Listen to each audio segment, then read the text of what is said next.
What's going on, everyone? My name is SiahZ and welcome back to our updated critical damage magnetic salvo that I've built. We've upgraded the build, now doing close to over 2 times the damage, doing 170 million damage in one hit with magnetic salvo. Being able to one-shot 4-player plus 4 level pinnacle bosses, which is absolutely insane if you think about it. And all these upgrades that we've done to the build have only costed a few divines, and overall the build feels a lot better to play. I'm going to be covering all the changes and what we have done to achieve this throughout the video. Before we get into that, if you guys do like the video or you like what I'm doing on my channel, if you consider hitting the like on the video and subscribe to the YouTube channel, it really does help me out immensely, and it really also helps with the YouTube algorithm, and that currently is the best way to support me. Also, all this testing, stuff like that was done live. I stream pretty regularly Monday through Friday at 11 a.m. East. So if you guys are interested in that, I'll have the links for my Twitch, and I also stream on YouTube as well. All right, let's get right into it. So the first thing we're going to look at here is the gear. Now, we're still running an expert composite bow, looking for high crit chance and crit damage rolled on it. If we can get decent fizz with some type of elemental damage roll, like lightning, cold, something that'll actively give us more damage on top of just like accuracy or fire, because those two are dead stats, it'll give a lot more DPS overall. You could also look for plus level to projectiles on your bow, as this will give more damage to magnetic salvo, because the higher the level of the gem, the more projectiles it'll actually target from our lightning rods. So looking for that in a combination of a bow is generally going to give you the most DPS. For our quiver, we are going for a quiver that has cold and lightning damage on it now, with high roll to increase damage with bow skills or projectile speed. Now, if you do have bow skills, you can drop 2 points into the node that actually gives projectile speed that acts as increased damage with bow skills, so that'll free up another points in the tree to put elsewhere. So looking for crit damage and crit chance. Now, I will say my mana is not really sustaining because I don't have mana per enemy killed on gear, so you would want to drop dex and grab mana per enemy killed on at least your quiver, or try to get it on a different piece of gear so you don't have to mana potion spam like I am to sustain mana while mapping. For our helmet, we're still running the expert chain tiara, looking for high ES base with crit chance and reses to keep that there, and getting life on the gear where we can. For our boots, we're going with feathered sandals. They're really good, looking for high ES with life and reses to keep res cap, and we're going for 35% increased move speed because that's a must on boots. And then we're still running the hands of wisdom in action because they just give too much damage added to the build, and these are the best in slot hands, so that's why we're running them in this case. If you can get them corrupted with damage penetrates lightning resist, that'll be even better and give more damage overall to the build, but obviously it's not needed. For the body armor, we're going for a expert Wayfarer jacket. You can run Wayfarer or you can run Wax. These are going to be both hybrid evasion and energy shield. It's going to give us a lot of overall stuff, both to what we need there. Looking for a spirit and just keeping res cap on it as well. For accessories, we're running Ingenuity Belt. This is going to give us a lot of increased bonuses from our rings, which overall is going to give the build a lot more damage. If you can get one corrupted with like Dex, Ant, or something like that rolled onto it, or Strength, it'll be better overall, because this way we can drop some stuff in the tree to get, more attributes and the stuff that actually gives us more damage. So keep that in mind when you're looking at Ingenuity. For our rings, we're going for lightning damage and increased lightning damage on them. Try to roll evasion rating, as we can drop Wind Dancer and stuff like that off our tree. And then obviously if we have evasion rating on our rings with Ingenuity, we basically make up that loss of evasion rating since we're not running Wind Dancer on the rings, still rolling intelligence and reses where we can to keep res cap. On the other one, again, we're basically going for the same thing. If you can drop the physical damage on this one and get increased lightning damage, you would get more damage than I am off my rings, but obviously that can be pretty hard to find best in slot, rolled, everything like that. So if you can just find like lightning damage and evasion and reses and stuff like that, that's still really good on rings, and it'll definitely complement Ingenuity a lot.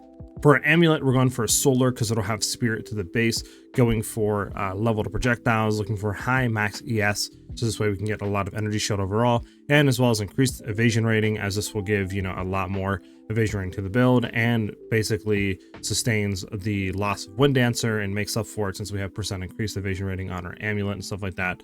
If you can roll other stuff on there like Dex or Ant to give the build overall more damage, since we get a lot of increased stuff out of those attributes, it'll overall be a lot better as well on an amulet. And we're allocating Doomsayer here while mapping, because it just makes our heralds have a lot bigger area of effect and more damage, allowing it to chain clear and off-screen clear a lot better. But if you're doing a lot of bossing, you can anoint your amulet and go for stuff like Crushing Verdict, Barbaric Strength, Overwhelming Strike. Any of those will give a lot of overall damage in the bossing area if you're going to be doing a lot of pinnacle bossing. Then we're running the Melting Maelstrom. You can get this for like a div or two. This is basically just going to allow us to use it and fully refill our mana. And this is basically how we are able to use Magnetic Salvo instantly after we go into our combo, because we can get full mana back, because Magnetic Salvo has a pretty high mana cost with all of our plus level to projectile skills that we currently have. On our back bar, running a Widow Hail with 270% increased bonuses, so this way we can get another level out of our quiver, and we're only throwing on a +2 level to all projectile skills on our back bar for quiver. That's the only thing that matters here, and like I said, doing this just allows our Bone Storm to have a lot more levels into it, which means that once we apply it on the boss, we get a lot of increased physical damage taken. Once we hit them with Magnetic Salvo, which we do a lot more overall damage, and that's how we achieve one-shotting. So just throw Bone Storm on weapon set 2, and then throw every other skill on weapon set 1. Now we can get into the skill gems, so I'm going to cover all the bossing stuff, and then we'll get into the clear spec of Lightning Arrow. So for Magnetic Salvo, obviously highest level with quality, we're going inevitable crit, so this way we'll get more crit chance on the actual skill, and since we're basically only using the skill once to one shot, we want that to have the highest crit possible in the first hit. Close combat to have more attack damage, which actually does more damage than super critical, and we get a lot more crit chance, so close combat's a no-brainer. Elemental focus to have more elemental damage on this skill. Hourglass to have 40% more damage and puts a 10-second cooldown on it, but since we're one-shotting with the skill, we don't ever have that cooldown issue, so that 40% more damage is just a huge DPS boost. Then Primal Ardent to have 25% more weapon elemental damage added onto the skill as well. Then we go to Lightning Arrow, again, highest level with quality, going with Martial Tempo for more attack speed. We want lightning exposure on it because we, want to reduce their lightning resist as much as possible for the most damage. Then we're going Conduction to have more chance of shocking the enemy. Overcharge, this way we have a lot higher percent shock magnitude on the enemy, and then lasting shock to increase that, so it'll offset the negative of overcharge. Then we get into Lightning Rods, again, highest level with quality, going into concentrated effects for more area damage. Scatter shots, this way we can get more of them down on the ground, so we can set up for Magnetic Salvo quicker, since Magnetic Salvo targets 20 missiles.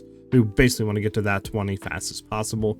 Lightning Penetration, so this way the skill will have more lightning pen. Then Heft on it, so this way it has more maximum physical damage. Then we get into our Bone Storm. Again, we want this highest level with quality. If you can get it corrupted with +1 level, that's basically what we're trying to target here. Going with Arcane Tempo to have more cast speed on it. Then Physical Mastery, so this way it'll have another level into the skill, so this way it'll have, higher physical damage applied to the enemy that we hit it with. Ricochet, so this way if we have any projectiles that don't hit the enemy and it hits terrain, it has a chance to come and chain off terrain back to the boss. This way we get higher Bone Storm stacks on an enemy, and this allows us to go from 9 to 10 all the way up to 14 to 16 on average, which is a lot more damage on Magnetic Salvo. Then we throw a life tap on it, so this way we don't consume the mana cost, since the mana cost on the skill is pretty cracked once we have all of those levels into it with our Widow Hail. Then we're going Conductivity, again, highest levels possible with quality, with a heightened curse to have increased effect of it, so this way it'll reduce the lightning resist even further. Cursed Ground, so this way it'll turn into like a persisting AoE skill, so if an enemy walks into it, they'll basically just get instantly, cursed. And then Ritualistic Curse, this way it'll have a bigger area of effect. Then we get into Grim Feast. We're going to be running this while mapping, so we can overcharge or overflow our energy shield, basically giving us 2 times what we have. So if we have 1500, we'll basically have 3k while mapping, so this gives us a lot more survivability in that area. Then we're going to go Clarity, so this way we have, more mana regen, just helps a little bit while mapping. Then we get into our Herald Sec, and this is how we chain, clear, and explode screens.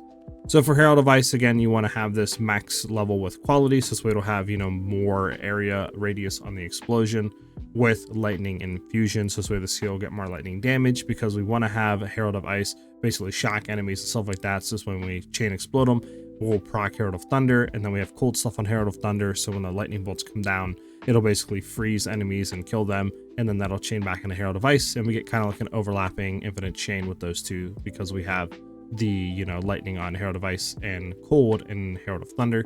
But basically we want to have Enervate and Herald of Ice, this way we get more lightning damage when we kill a shocked enemy. With Magnified Effect, have more area effect on the explosions to chain clear better, and then Cold Pen again, so this way the explosion on a Herald of Ice will go through cold res to do more damage, so it'll chain clear easier. For Herald of Thunder, again, you want to have quality on it with cold infusion to get cold damage, so we can chain it to Herald of Ice. Glaciation to have more freeze build up, so it'll freeze enemies easier. Ice Bite to have more cold damage on the skill again, and then Lightning Mastery to get another level into Herald of Thunder. From there, we get into our cast on Shock. So for cast on shock, you can have this pretty much any level with quality if you want. We want to go Eve Winner, lowest levels possible, so this way it'll consume less mana when we actually cast it. We're throwing our Voltaic Mark in here with quality because this will increase the magnitude of shock that we're inflicting on enemies. So we want to have that in there as well. And Eve Winner obviously inflicts critical weakness, so we get, you know, instead of a 40% crit chance, we're up to basically like an 80 to 85% with Magnetic Salvo, so that's why we run Eve Winner there. And then we're running Inspiration to have less cost of the skills to trigger, with Impetus to get increased energy gains. This way it'll trigger quicker. Then we can get into our like clear spec of Lightning Arrow. When we're mapping and stuff like this, we want to put these support gems in Lightning Arrow to have a lot easier time proccing our heralds and to do more damage. So we're basically going to throw Primal Armament in, we're going to throw Ambush in, we're going to throw Long Shot in, and then we're actually going to throw Heft in as well. So the full setup while mapping should be Martial Tempo, Heft, Long Shot, Ambush, and Primal Armament. And that basically covers it for the gems. So now we can do the passive tree. So I'm going to cover the points first, then we can get into the jewels. So we're going to go point blank first. This way we have more damage the closer we are to the enemy, and we're always pretty much hugging the bosses, so it's just free damage there. Endless Munitions, get another projectile fired into a Gathering Wind, so we'll gain Tailwind when we use a skill, and Tailwind basically is going to give us more skill speed, movement speed, stuff like that, evasion rating, so it's really good there. And then Wind Ward, have less damage taken per Tailwind stacks. Then we're going to go down basically and just go into Vile Wounds. This way we'll get more damage against enemies affected by elemental elements. We're going to take all of Master Fletching because the increased bonuses gained are just too good not to take. Since we are running the Melting Maelstrom, we can take full effect of Cooked, so this way we'll get 50% increased crit damage once the flask is actually active, so we're going to do that. Then we're going to come down and take Stand and Deliver, so this way we'll get increased damage and crit damage the closer we are to enemies. Plays it really nicely with Point Blank. Then we're going to go into Catalyst, so we get increased elemental damage with attacks. Down into this Jewel Socket, and then we're going to go into Exploit, so this way we get a lot of increased damage with enemies afflicted by elemental ailments, so we just get a lot of overall DPS of the build. Then we're going to come down and take Maiming Strike to get increased attack damage and a chance to maim. Then we're going to go into Frazzled because we want to have basically close to 100% shock effectiveness, and Frazzled basically allows us to achieve that.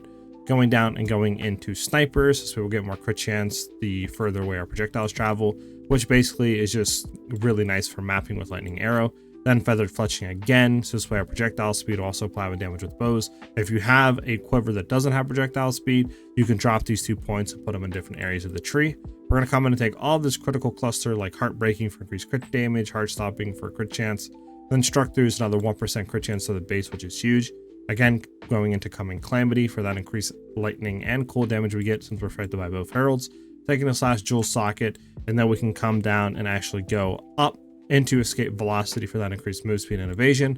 Going in and taking this Jewel Socket, going up and with Weapon Set 2 points, we're actually going to come in and take Chaining Projectiles and Trick Shot. Since we are running Ricochet with Bone Storm, we can run this to have more chance of those projectiles chaining off terrain if we miss the enemy. Then we're going to come in and take Proficiency, so we can get all the dex that we need basically with Enhanced Reflexes to have increased evasion rating and percent increased dex, which is really nice and plays really well into our Hawa gloves as well. From there, take the Jewel Socket going up, and we're going to go in and take Kite Runner for that increased projectile speed, plus the increase of projectile damage it gives is pretty huge there. Going in and taking Harmonic Generator, so we have more crit chance against shocked enemies, and that increased magnitude of shock we inflict with crits is really nice since we basically have a 30% crit rate on Lightning Arrow. It allows us to get a lot more magnitude overall. Then we're going to come in and basically take all of this crit cluster as well, going for True Strike for increased crit chance, for the Jugular for that increased crit damage again, and then Deadly Force is a bunch of increased damage if we basically dealt a crit recently, which we always are. And then we're going to come up and take these 2 points going into the Jewel Socket. From there, we're going to go right, and we're actually going to go up 1 into this node, going into Weapon Set 1 points. So this way we can go in and take all this increased evasion and energy shield into Spectral Ward to gain even more maximum energy shield per evasion rating on our body armor. And then we're going to go in and take this last Jewel Socket. That pretty much covers up the tree there. And like I said, I'm going to get into the jewels now. From our normal emerald jewels, what I try to look for is like percent increased lightning damage, crit chance, crit damage, projectile damage, attack damage, even like increased bonuses gained from equipped quiver. Any combination of those on emerald jewel is going to be really good, and it'll give overall a lot of DPS to the build. From there, we are running a Prism of Belief Diamond. This is going to give us a lot more levels into Bone Storm, and since Bone Storm basically scales the more levels we have, It'll give a lot more physical damage added to each hit that we do. This will give Magnetic Salvo overall a lot more DPS, so that's why we run it in this instance. From there, we're actually going to be running a medium large ring controlled Metamorphosis now, instead of like a medium one. This basically will allow us to go ahead and take Wildstorm, which is 15% more maximum lightning damage, which is huge and gives the build overall a lot more damage. And since we're basically already at 100% shot effectiveness, Unbound Forces is nothing for us. That's why we drop it in this case. Still taking Expose the Storm to get that lightning pen plus that crit chance against enemies with lightning exposure. And then Serrated Edges because it's just so much more crit chance and attack damage against rare and unique enemies. So overall, a lot more damage there. We are running a Megalomaniac. We're still going for Throat Seeker. And then basically you want to try to prioritize on here some other node you can grab with your Against the Darkness Diamond, going for % damage as extra lightning damage, and then anything else rolled on it. So if you can get a Megalomaniac like I did with like Fan to Flames or anything else in its radius, this will give another 4% damage as extra lightning damage, which overall adds a lot more DPS to the build. From there, the only really last one we're running is a From the Nothing Diamond, and this basically we want to look for Zealot's Oath. So once this is allocated, what this allows us to do basically is allows us to put any point in any of the like nodes in the radius of this blue circle. So since we have Zealot's Oath, we can go in this claw cluster and we get a lot of increased attack damage, and overall this adds a lot of DPS to the build. So that's why we go with that unique jewel to achieve this and get these nodes. And that basically covers it for the tree, the jewels, and gears and gems and all that. Overall, like I said, we're doing 170 million damage in one hit with Magnetic Salvo, which is absolutely insane if you really think about it. Being able to one-shot every pinnacle boss in the game, even when running 4-player co-op, which is absolutely insane. And overall, the build just feels a ton better to play, and I'm really liking where it's at currently. I hope you guys did enjoy the video, and as always, if you did, and you are liking what I'm doing on my channel, if you consider hitting a like on the video and subscribe to the channel, helps me out immensely, and it really does help with the YouTube algorithm as well. Hope you guys have a great rest of your day or night, depending on watching this video, and I'll see you guys in the next one. Peace.